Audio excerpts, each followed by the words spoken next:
रामपुर नाम का एक सुंदर गांव था। यहाँ के लोग बहुत मेहनती और साफ दिल के थे। यहाँ लोग मेहनत करके अपना जीवन गुजार रहे थे। इसी गांव में राजू और गौरी नाम के दो पति पत्नी रहते थे। वो गरीब किसान थे। फिर राजू अपने खेत की ओर निकल जाता है।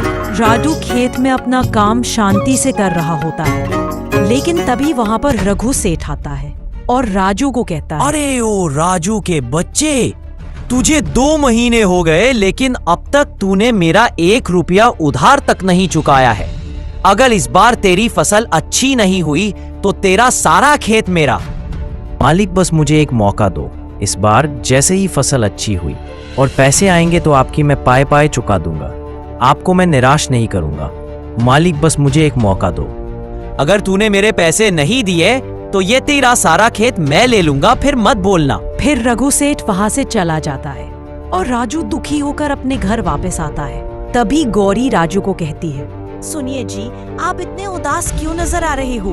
क्या हुआ है? कुछ नहीं भाग्यवान, बस वो रघु सेठ का उधार चुकाना बाकी है, तो वही बात। फिर राजू सारी बात गौरी को बताता है। अगले दिन गांव में तेज बारिश होती है और कुछ दिन बाद खेतों में फसल लहलहाने लगती है। राजू और गौरी बहुत ही खुश थे। अगले दिन दोनों खेत में जाते हैं। यहाँ रघु सेठ अपने घर आराम से बैठा था। तभी वो उसके नौकर हरिया से कहता है, अरे हरिया, कहाँ मर गया? हाँ, मालिक अभी आया। क्या हुआ मालिक? अरे हरिया, मैंने सुना है गांव में सबसे अच्छी फसल उस राजू की है इस वक्त। क्या ये सच बात है? हाँ मालिक, गांव वाले सबको पता है। इस साल उसकी फसल बहुत अच्छी है। वो आपका सारा कर्जा चुका देगा। एक दिन राजू गौरी के साथ घर में था।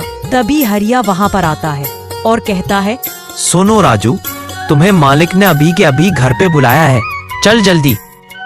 राजू गौरी को कहता है, सुनो भाग्यवान, मुझे पैसे दे दो। उधार चुकाने के लिए मुझे मालिक के घर जाना है। मैं थोड़ी देर में मालिक के घर होकर आता हूँ। फिर राजू रघु सेठ के सारे पैसे चुका देता है और फिर घर आता है।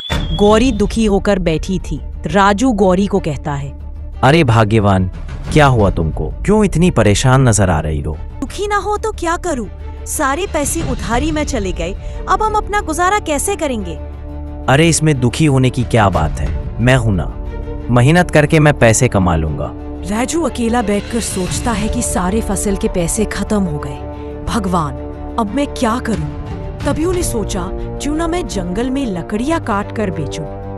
एक दिन राजू गौरी से कहता है, अरे भाग्यवान, सुनो जरा, मैं जंगल में जा रहा हूँ लकड़ियाँ काटने के लिए। ठीक है, आप जाओ, पर ऐसा कब तक दुख झेलना पड़ेगा हमें? अरे भाग्यवान, चिंता मत करो, सब अच्छा होगा। फिर राजू लकड़ियाँ काटने के लिए जंगल में चला जाता है। जंगल में चलते चलते उसे एक चिड़िया शिकारी के जाल में फंसी हुई दिखती है। राजू को उस पर दया आती है और वो चिड़िया को जाल से मुक्त करता है।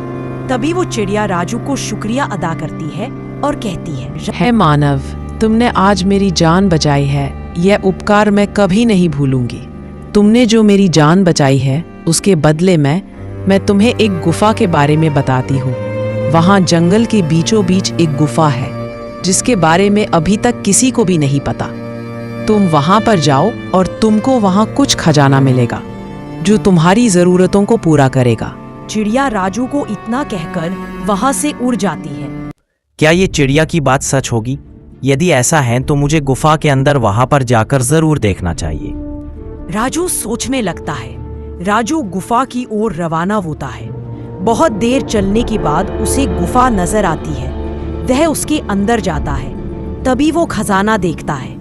राजू की आंखें फटी की फटी रह जाती है। वहाँ खजाने को लेकर घर आता है। इस तरह उसकी पैसे की कमी उनके जीवन में पूरी हो जाती है।